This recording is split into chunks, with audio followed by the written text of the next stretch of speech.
Recording in progress indeed. Welcome everybody to the Footy Rambles podcast with myself, Jonny Keefe. Alongside me, as always, is the man, and tonight he's drinking whiskey. It is, of course, Callum and. You see, no jokes there.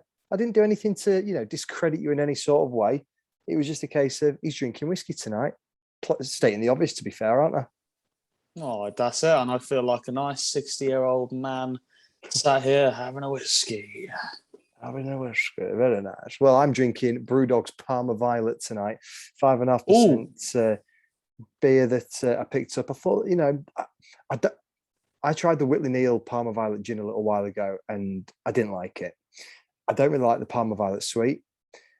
It's just not my flavour. I know you're looking at me like that, like I've just jumped out of a tree bollock naked, but I just don't like it. It's just not my thing. But I thought, you know what? Will the beer be any better? And it's nice, isn't it? No, I don't like it. No. No. I'm going to drink it because I've poured it for myself, and I'm not going to waste good beer.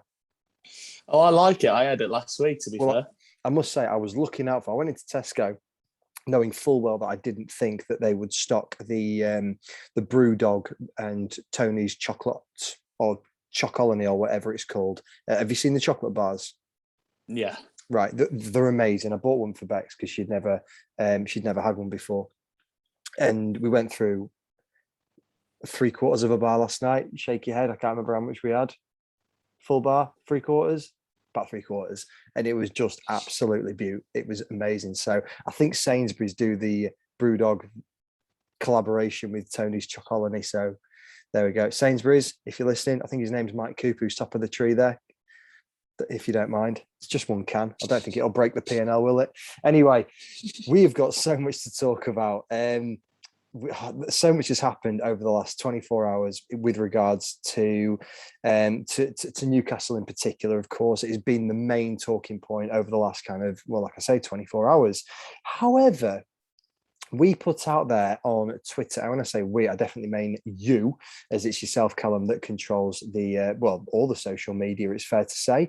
Social media manager. Yeah, there we go. It's his new job title, official. It's on LinkedIn. And we put on there, what do people want us to talk about in this next podcast? And we've got quite a few responses from it, which is fantastic. So we're going to do 3 tonight, which we thought were quite interesting. Buzzkid asked us to talk about Arsene Wenger and his impact at Arsenal, if it would be any different now, i.e. the setup of it, how they're performing, etc. To how it was when he was in charge, and obviously the back end of his tenure there. Marcus F116 has asked us to talk a bit about Newcastle, about what the future might hold and things like that. So again, I was desperate to talk a little bit about this because my goodness, what an opportunity for Arsenal to really take the bull by the horns, i.e. the Premier League, and go from there. You mean Newcastle? Who did I say? Arsenal. Never a chance. Okay, no, not a chance. Arsenal are right in the boondocks of the Premier League, it's fair to say. And then Aaron Clark, I wondered why you were looking at me like I was an absolute, nutcase then. Aaron Clark 6, does Sterling walk into every Premier League team? And that is a very interesting question because there has been a few talks of him potentially taking a loan spell, either abroad to a big club, and we'll get onto that in a little bit. But yeah, does he walk into every team? Newcastle might want to put their hands in the pockets for him. Let's be honest. Can they attract him away from? It's not a million miles away, is it, from Manchester? Let's be fair, but it's Newcastle. Will he want to go there? But anyway, we will come on to that. First and foremost, Buzzkid, thank you for your question. Arsene Wenger, would Arsenal be where they are now if he was still there? What are your thoughts, sir? I like this question, and it's a very interesting question because I've looked into it, and I've looked into what Arsene Wenger done with Arsenal, and I know from the start he was a pain in Sir Alex Ferguson's backside from the get-go. And I know that Arsenal were kind of in the Premier League between 10th and then 4th and then 12th and then bits like this with a bit of inconsistency. And Arsene Wenger was a bit of an unknown anomaly in regards to football and bits like that. And they were interested by his intelligence and his languages and everything like that. And they brought him in. And that first season he came in, he took him up to 3rd, his first full season.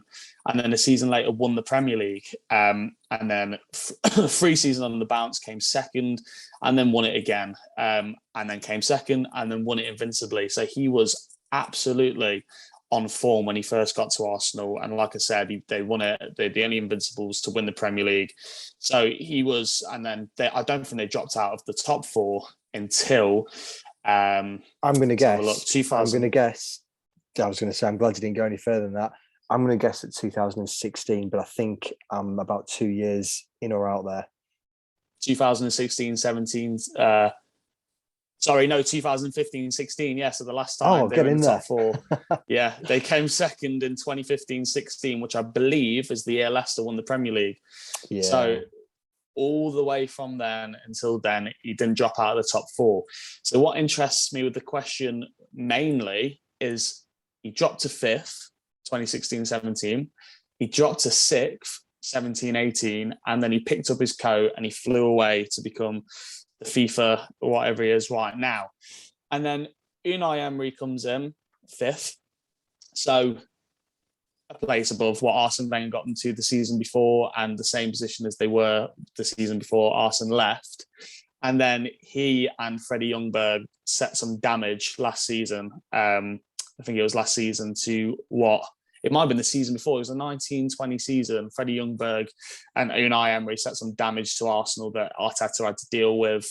They finished eighth, which obviously is a very low position to where they'd ever finished before. But then Arteta's first full season, they finished eighth again, and now they're 11th. So my intrigue with this is it did start declining under Wenger to fifth to sixth when they'd never gone that low. And then it went kind of fifth, sixth again with Emery, and now it's eighth, sitting in mid-table now. Is it as far as Arsene Wenger? Did he just pick up his coat and leave when he knew that things were starting to get rough? I'm not too sure. I don't know. I mean, if you look at the team they've assembled now with the transfers, that looked quite funny at the start, but actually are starting to look pretty tidy together. If you give that team to Arsene Wenger, what do you get? It's like if you put this Man United team with Sir Alex Ferguson, what do you get? But they're both old men now. They're not young anymore. So prime Arsene and this Arsenal team in the last few seasons, it could have been something special. We'll never know. I think it's a lot deeper than the manager for Arsenal at the moment. And one thing that I can say with that is the fact that Mikel Arteta is manager anyway is something that I'd be concerned about.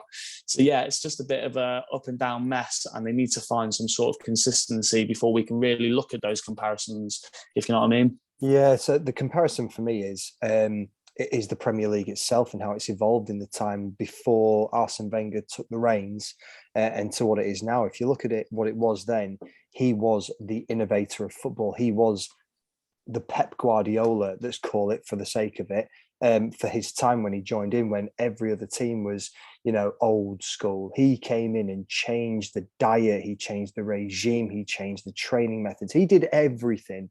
And let's be honest, everybody's caught up to that, and more so. Like I compared it to Pep, because when Pep came in that original season, it wasn't great. I think they finished fourth, and it was by the last game. But then the next season, they absolutely dominated it, to an unrivaled level, an unparalleled level, basically.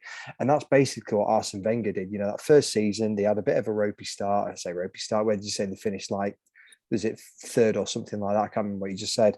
But then it was third, wasn't it? Third. Yeah, third. Yeah. And then he took them on to win. And that was exactly what Pep did. So it's just a shame because Arsene Wenger stuck to the old ways that he'd known of working.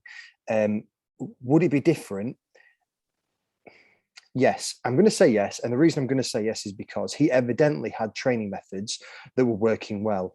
What the board and the staff needed to get to grips with, they needed to update their methods. But as a manager, he was actually very good. He was a very good manager, and it's a shame that it ended the way it did do, but it was because he was a dictator of a football club, essentially. And the only people that could get him out were the fans, who obviously did the protesting, Wenger out and all that jazz. So, excuse me, it was such a shame that it ended the way it did do for him, because like I said, he was Mr. Big Time once upon a time. And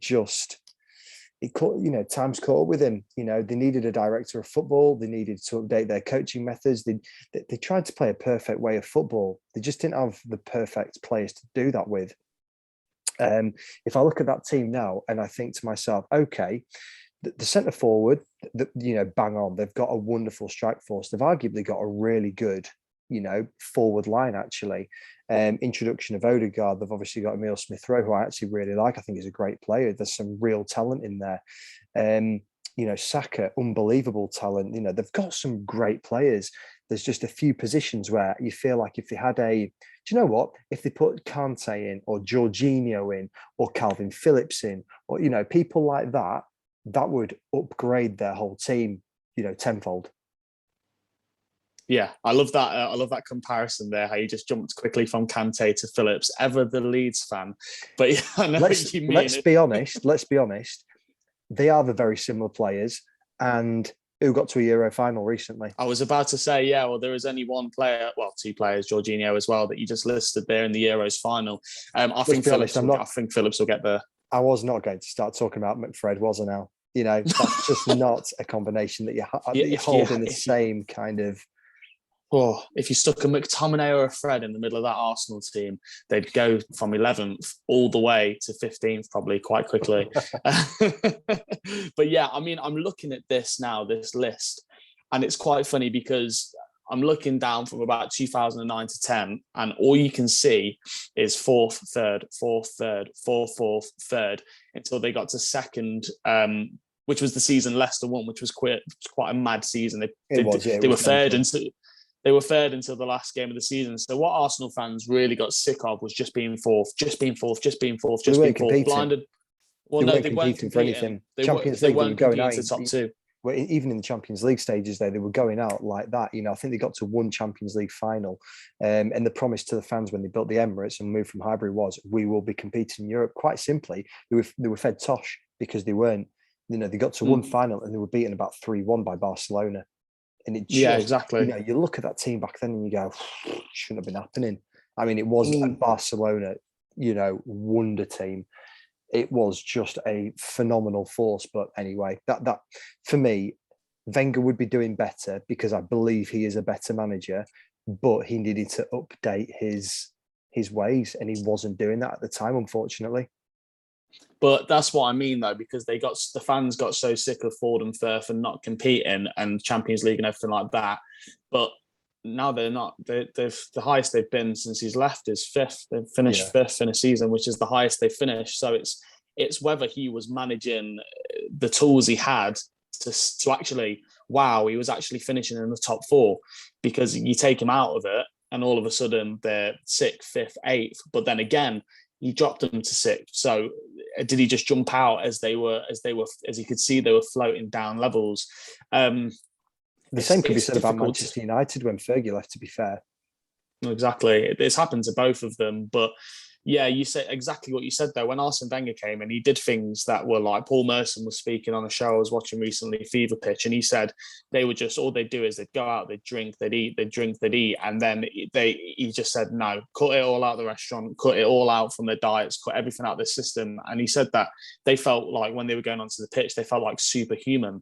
Yeah. And then they won the title invincibly. So he changed so much, but like you said, everyone caught up with him, and he kind of fed everyone his system, and then he got took over by it. And when your football's out of fashion and everyone's caught up with the bits of the game, it's like Mourinho in the Prem. It just can catch up on you, and there's no way back. And maybe that's what made him leave as well. You never know. But it's an interesting question. I can't really answer it, to be fair. It's a difficult one to answer because we will just never know. It's not like Mourinho when he left Man United went to become Mourinho again. He found a bit of cheek in him when he was doing like all this punditry, and we're all thinking, do you know what? Is he back to his best now? Is this Mourinho back to his best? And then he went into Spurs, and it was the same old, and it was just such a shame. And you've got to feel it would probably be the same, to be fair, with Arsene Wenger. Would the decline have been just as bad? Well, arguably the best teams around him at the time are the only teams that have gotten that much better. Arguably Leicester isn't, Leicester have moved on and kicked on and what have you. But other than that, I think Arsenal have gone backwards as a team, and I think they would have still continued to have gone backwards somewhat as well. But I think Arsene Wenger would have done better than what Arteta is doing now, without a doubt. Yeah, I could put anyone on Arteta. I think now that you look at it, it's so sad that it's gone from Arsene Wenger against Alex Ferguson to Mikel Arteta versus Ole Gunnar Solskjaer. Okay, well, that's a conversation for another day. Yeah, we're going to stick to the script. Marcus F116 has asked us about the Newcastle transfer business, because of course, unless you've been living under a rock, Newcastle have been bought out 14 years after they were bought by Mike Ashley. A Saudi Arabia consortium have come in. They put 300 million on the table. I think it was 305. Actually, I've seen different reports, but anyway, led by Amanda Staveley, who is Yorkshire born and bred. I'm just putting it out there. But she's come in with her group PCP investors, and they've gone and bought Newcastle Football Club. It now officially makes, and this is mental when you say it out loud, it makes Newcastle United the richest club in the world. Not just English football, not just Man City. It include PSG in that, who were before that the richest club. Newcastle have now got about 320 billion with a B behind them. It's incredible. It's madness. But I'm absolutely thrilled that it's happened, because when I first started really enjoying football, one of my best mates at the time, a guy called Sam, he was a massive football head, and he loved Alan Shearer, and he got me into enjoying what Alan Shearer used to do on a pitch. But this is when he was at Blackburn. Then all of a sudden, the 15 million move happened, and he went to Newcastle. And for a few years, I was a big Newcastle fan. I had the shirts and everything. I had a Shea Given shirt. I had a Pavel Cernicek shirt. I remember exactly what they were sponsored by, Newcastle Brown Ale at the time.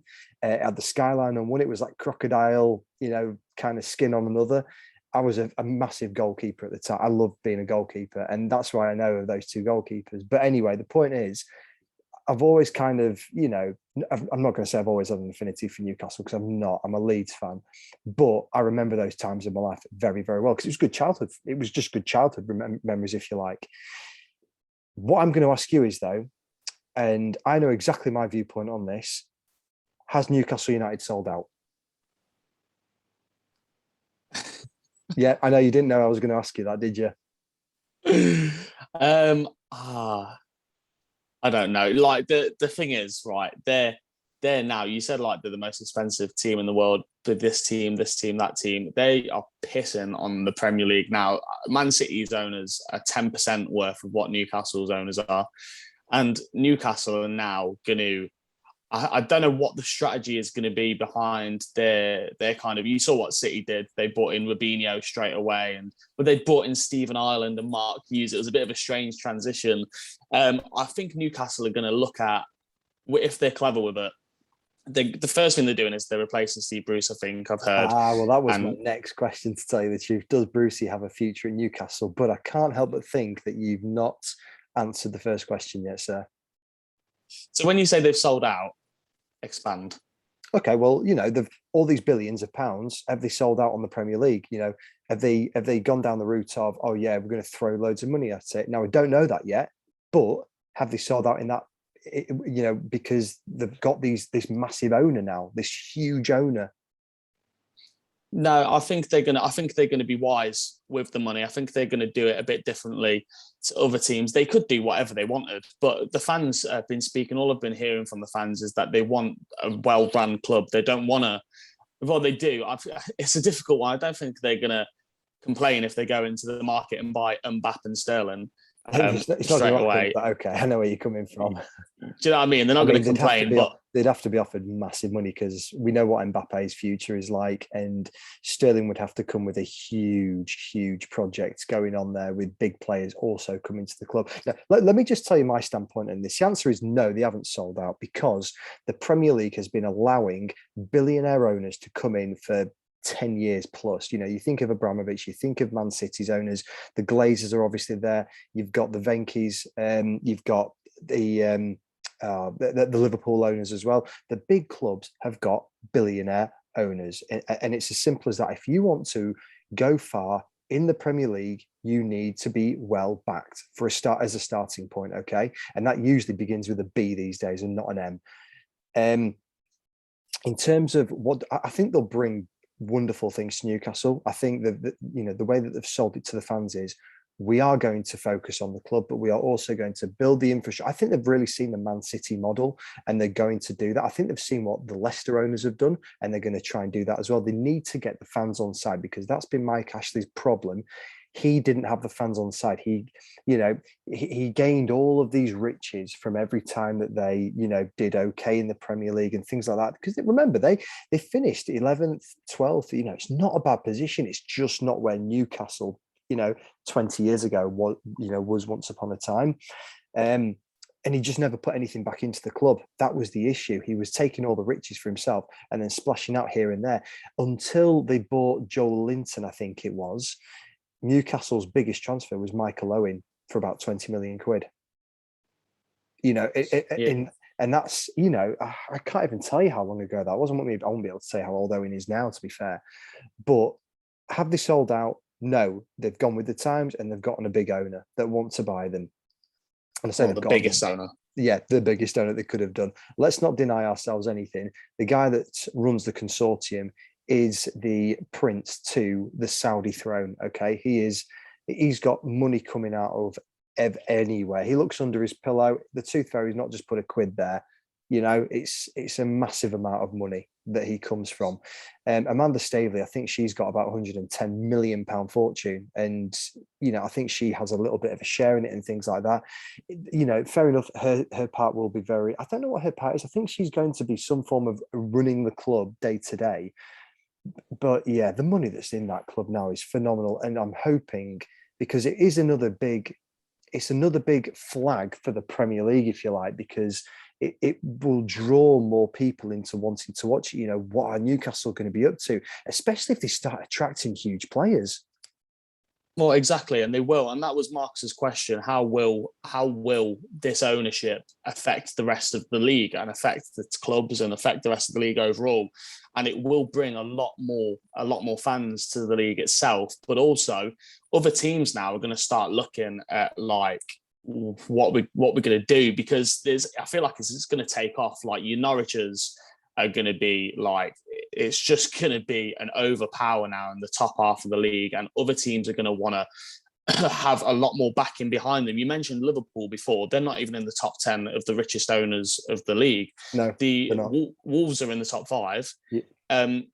And that's with 5 billion. Now, Newcastle got 260 billion. So Newcastle they can do what they want. And like you said, it wouldn't surprise. The thing is, they're going to do it like you said with the Man City model. I think they're going to look at the training ground. I think they're going to look into investing in Newcastle as a city. They also need to look into youth as well, because youth is something that they're really not invested in at all. If you think about local lads that have come through, there's 2 that you can name. No, but in recent times. Oh. No. The Longstaff boys, that's the only 2 that you could really name, and one of them's on loan to Aberdeen at the moment. They won't be there for long, those 2. And it's a shame, isn't it? I really hope they are, to say the truth. I really genuinely, because I love the fact that I love it when local people come through in the teams. You look at Phil Foden and the wizardry that he is conducting at Man City. I think of Calvin Phillips at Leeds, first and foremost, if I'm being honest with you. I wanted to try and give you another example though. But you think of Trent Alexander-Arnold at Liverpool. You've got the quantities that Manchester United have pulled through over the years. Chelsea, exactly. There is some absolute wonders that come through. Newcastle haven't done it, and you would never have heard of them, to be fair, either, because they're just not. They're not that team that you would have heard of. You hear about the big name players because, let's be honest, they're the only people that do anything for them at the moment. Yeah, exactly. They need to, that's the next thing I was going to say. They need to invest in youth. I think they're going to invest in everything. But this is the thing as well, with the amount of money they've got, I don't feel like they have to take it in steps where they invest in this, they invest in that, they invest in the stadium, they invest in youth. And then players come slowly off. They could invest in everything and then go, right, let's throw everything at Sterling and promise him that this is going to come, this is going to come. And this sounds ridiculous now, because yesterday, the day before, Newcastle for us were bottom to be in the favourite 3. There was nothing going on. In January now, they could just build a team to stay up and then just go from there. Like, I'll predict it's out the window. They could do what they want, and it's really exciting. Like, and I think as well, of clubs that deserve it, I think Newcastle fans really, really deserve it in that top flight, because they've had to put up with an atrocious owner, and it's been a long time. And I saw them on Friday Night Football a few weeks ago, just saying, just like kind of almost sad to see them saying like they don't want to be like fighting for the top four. They don't want to be fighting for the top seven. They just want to see a good brand of football, and they just don't want to be fearing relegation every season. And even fans now that it's crazy, because if this happened to Forest, I'd be like, oh, I want every player. I want this. I want that. I want to be winning the Prem. But the fans are still saying today, after hearing the news, we just need to invest in this. We just need to invest in youth. We just need to invest in that. And the performances will come. They even said today, the players that are playing now, who are second to bottom, they'll be playing out of their skin because they need to play for their place in the team. And that, absolutely. Exactly. Yeah. And that's the kind of thing that Newcastle fans are not worrying about, but that's what they want. They just want the players to play for them, because this is the thing with this like sort of investment in this team and what they can build with it. The fans base they have behind it is absolutely incredible. And it could be like when they I'm not even going to say because if they become massive, because we said if about Man City, and that was £23 billion owners. When Newcastle become massive and they start, how many years on it comes, and they start reaching the heights of the Champions League, the fan base they're going to be taking around the world, and what they're going to have. And when that full stadium is going to be happy rather than dreading and booing, it's going to be electric. It used to be electric back in the day when they were fighting towards the top, and now it's going to be good. And I think they deserve it as well. Yeah, it's a hell of a town. It's a one club town, isn't it? And I get to spend quite a lot of time up in Newcastle, and it really does fill that city centre. It's it's going to create such a buzz around it, and you kind of think to yourself, do you know what? They deserve something like this. But anyway, let's move on, because Aaron Clark 6 asked us, does Sterling walk into every Premier League team?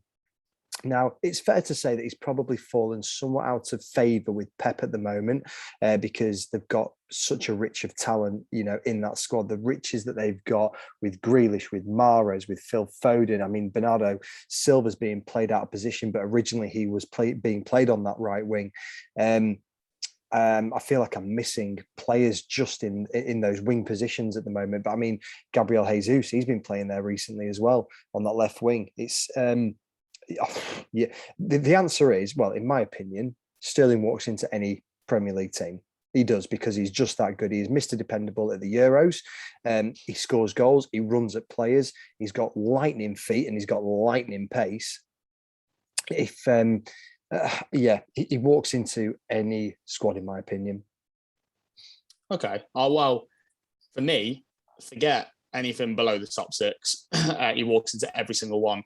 Then we bring Arsenal and Spurs, yes, without question. Lucas and Pepe, see you later.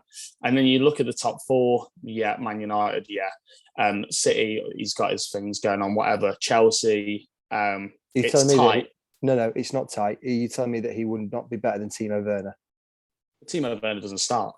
So it's not like they don't know their front line really. So if they don't, I don't really think they have too much. It depends on their system. I don't think they have too much wing play going on. It depends the English system. So I wouldn't go into that. I think he would. Yeah, I think he's a good player to add to that front line. But the one team that I can't just say, I think he would. I think he would walk into this team, but Liverpool, for me, yeah, I knew you were going to say it. It's the only part of where I can see my argument somewhat flawed. Yeah, well, no, because I do think the only player that he'd get in over in the front line is Mane. Yeah. And I think he would. I think he would, because I've looked back over seasons of what they've done between them, and the statistics for Sterling. I mean, people forget, like even I forgot before the Euros, like how good Sterling was. Last season, the only difference between their goal contributions was Mane scored 1 goal but had 4 more games. The season before, Sterling had 21 goal involvements in 33 games. The season before that, Sterling had 27 goal involvements in 34 games. Mane had 23 in 36. And the season before that, Sterling had, 29 in 33. And Mane had 17 in 29. Those are quite ridiculous statistics. 29 for goal contributions. For someone who was missing more chances than he was scoring as well. And we have to even like this question's a great question, and the fact that we have to ask it with those sort of statistics is quite mad to what's happening at City. I think he's had his day at City now. I think he wants out because he wants to be playing regular football, and you could see like when he's playing somewhere he enjoys, like City, pulling up those statistics, even with the lack of minutes. When he's playing for England, we saw what he carried us through the Euros half the time, and he wanted to play for us. And he was incredible. So yeah, to me, he walks into every single team without a doubt, except for Liverpool. It's not like he walks in without a doubt, but I think he's better than Mane, and I'd have him over him.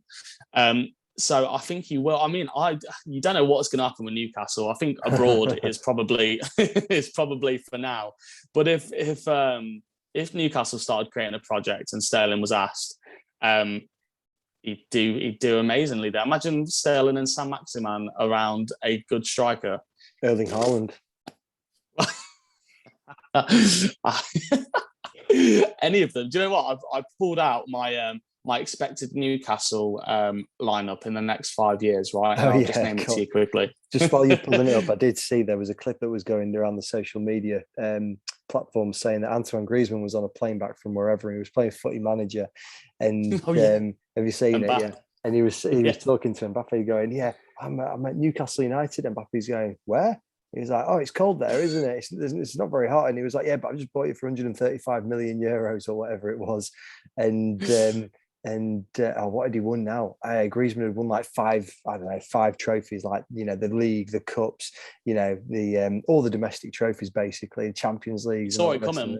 Oh, he did do, yeah. So go on, what's your expected lineup in inverted commas? Well, in 5 years, when Griezmann's retired and is the manager of Newcastle United, their lineup will be Meslier, because I think he's going to be one of the best goalkeepers in 5 years. You'll have Trent Alexander-Arnold for experience. De Ligt. He'll have a semi-retired Van Dijk just holding that back line together. And he'll have Alphonso Davies. He'll have Bellingham. He'll have Camavinga and Pedri. And they're all in their prime of their career. He'll have Fati and Haaland and Mbappe, which I'm looking forward to seeing in the Premier League, to be fair, by 2026. Just nobody was expecting with that team. And Griezmann as manager, which I've only just came up with after that conversation. So yeah, it's exciting times for them. If they get that team, it bloody is. Yeah, you're not wrong. Right, well, so there you go. Does Sterling walk into every Premier League team? The answer is yes, pretty much. Now, moving somewhat away from Twitter and the questions that people are asking us, ladies and gentlemen, the player of the season so far outside of the top six. Callum, I know that you've been dying to answer this question, so please shoot. Oh yeah, right. So I've got a lineup of 5 players that I could think of off the top of my head. There's probably some I've missed out on. I do apologise, but I've got. I don't know if this is in order, but we'll go with it. Doucouré, Mikel Antonio, Conor Gallagher, Andros Townsend, and then Ethan Pinnock of Brentford. Yeah, Andros Townsend. You haven't even mentioned Andros Townsend yet. Do you want to go with it quickly? I was going to save him. Don't you worry about that. You save him to the end. We'll save him to the end then. Yeah, I think that's my 5 so far. And it's interesting because a few Everton players are in there. And I think Damari Gray is close to being in that discussion as well. Probably in that discussion, really. Well, funnily enough, I was actually thinking about Damari Gray because when it comes to exciting talent, I mean, Andros Townsend has absolutely, you know, at Crystal Palace, it was going okay for him, but it was just okay. He's gone to Everton. He's found his form. He's back under a manager that he obviously does very well with. And yes, I am bigging him up, ladies and gentlemen, because he liked my tweet or one of our tweets. I think whichever tweet it was, he liked the tweet. So I have bought an Everton shirt with 14 on the back, with Townsend on the back. I even got the Premier League badge to go with it. It's on order. We posted it to make sure everyone was aware of it. We've held our word to it. I cannot wait to get it. But the next thing I want to do is I might wear it once just to go, you know, I'll have a photo with it, etc., etc. But Andros Townsend, sir, I would love you to sign my shirt, okay? I don't know how we could do that.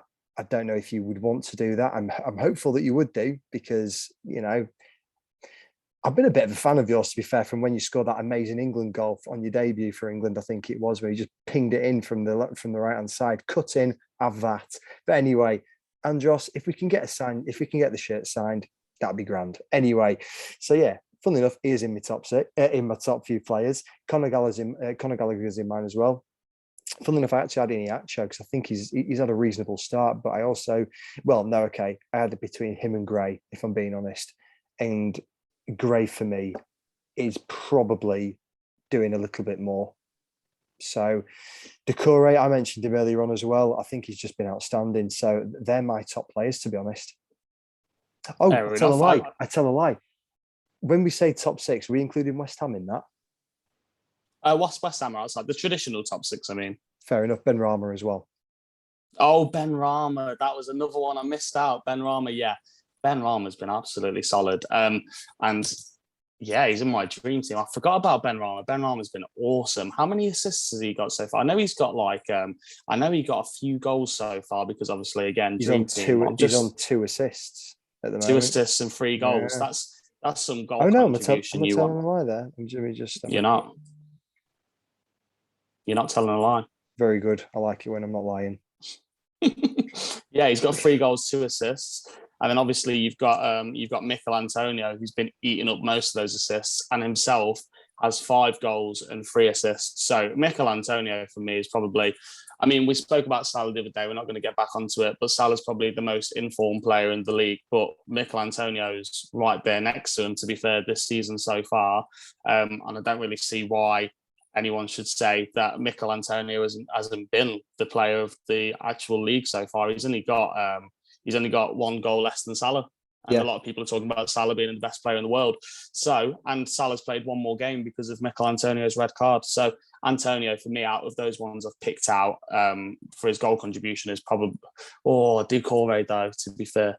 Doucouré's whole overall gameplay from attack to defense, the transition, when you look at his statistics, he's had the highest shot percentage of the players discussed. He's completed 83.5% of his passes, which again is the highest there. And then defensively as well, he's just been all over the gaff. He has the highest tackle percentage at 52.6%. So overall playing wise, Doucouré probably, then Antonio, then Conor Gallagher, then Andros Townsend, and then Ethan Pinnock. Oh, do you know what? You've literally done an order that was very, very similar to mine, and that's annoyed me. So I'm going to leave it there, to tell you the truth.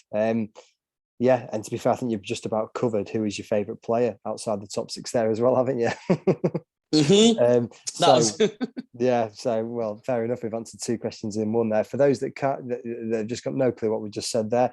We've just said the player of the season so far outside of the top 6, and then who is our favourite player outside of the top 6. So there we go. We also just wanted to do a quick mention to all the ladies and gentlemen that got involved with the poll on Twitter that Footy Rambles conducted, which was Ollie in or Ollie out. Was it the poll that would you take him if you are a championship club? It was, wasn't it? Well, going off the last podcast, yeah, I asked if Championship down to League 2, I asked if people from the Championship down to League 2 would swap their manager with Ole Gunnar Solskjaer, and it's got 111 votes, I think it was, and 99% said they would not. And I had comments from Bolton fans, from Bristol City fans, there was a Tranmere fan, Forest fans, and a lot of Championship to League 2 fans, not just Championship, and they all said no, they would not swap their manager with Ole Gunnar Solskjaer, which just tells you where he's at.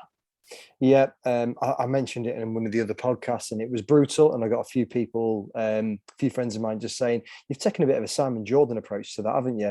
And I just said, the fact of the matter is, he's not an elite manager. He has got an elite team, elite team of individuals that he's not made a team yet. But he is not the manager to. Let's be honest, if Antonio Conte was the manager of that club, they would not be where they are now. But that's because he is an elite manager and Ole is simply not. When they got him from Norway, doing very well in the Norway League, it's fair to say, or the Norwegian League, sorry. But there is one hell of a step between the players that are in the Norwegian League versus the Premier. It's that simple. Exactly. Couldn't Yeah. say it better myself. And I wouldn't have him at Forest. And I think the sooner they get him out, the better. He's just a bit of a tumour in the team at the moment for me. Oh, harsh. I like it, but Yes. that's quite mean. But yeah, I agree with it. I wasn't expecting that one. But yeah, and that is it, ladies and gentlemen. Callum, have you got anything else that you would like to add to today's podcast? We know this is a moment for you to maybe take it in a digressive place. That's not even a proper sentence. The grammar is appalling. But is there anything else that you want to add on what we've already spoken about? Yeah, go on. I'll tell you what, if the floor is mine right now, I just want to give a quick mention to Nottingham Forest after their game against Birmingham. Right, okay. Because the last time I spoke, we'd come off of a win against Barnsley and I was happy. And that was after a point against Millwall, 3 points against Barnsley. We just absolutely dispatched Birmingham the other day. And it was easy. We've got identified goal scorers and assisters now. Graben's back to playing his best. We've got youth that are getting involved, like some of the goals we scored.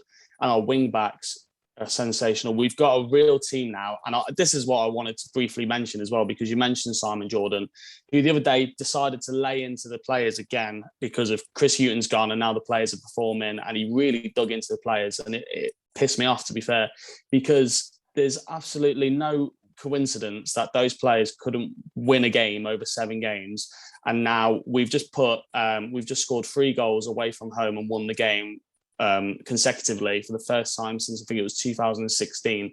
We found a formula, we found a formation, we're playing to the players' strengths. I say we, I mean Steve Cooper has identified a system straight away, and it's being inputted, and it's Dane Murphy, the CEO, who done this to Barnsley last season when he picked them up from the bottom 3 and took them into the playoffs. He's doing the exact same thing now. I'm not saying we're going to go to the playoffs, but this is what fans dream about. Well, what sort of fan would I be if I wasn't to dream about it? If I was going, I hope we get to 10th now. Hey, Newcastle dreaming about Champions League next season, so there you go. Exactly. And we're 6 points off the playoffs. We were 6 points off being second to bottom a few games ago, and now we're 6 points off the playoffs. So what can you do if you can't dream? And we've got a real good... It was confusing because of the base of players we had, and they just looked like they were all terrible under Chris Hughton, and now they look sensational. And you could see those glitters of what they all had, and you can see them coming to light again now. And we've got a game against Blackpool at home after the international break, so it's not like we've got a difficult run coming, so we could build on it. And it's just exciting times now. Not as exciting as Newcastle, but it's a bit exciting. So just wanted to give us a quick shout out there at the end, because you Reds. No, that's fair enough. Well, listen, ladies and gentlemen, thank you so much for listening to the podcast. As always, please, subscribe to the Spotify page that we've got, follow it or whatever it might be. I think it's subscribe to YouTube and follow on Spotify. It's that way around. Please get involved with the Twitter bits and pieces that Callum does put up there, because it gives us these subject matters that you want us to discuss. So if you disagree with them, you want to comment on anything that we've put, you can do that either on YouTube, you can do that on Twitter. In the meantime, we will speak to you next time. Take care. Enjoy the rest of your week. All the best.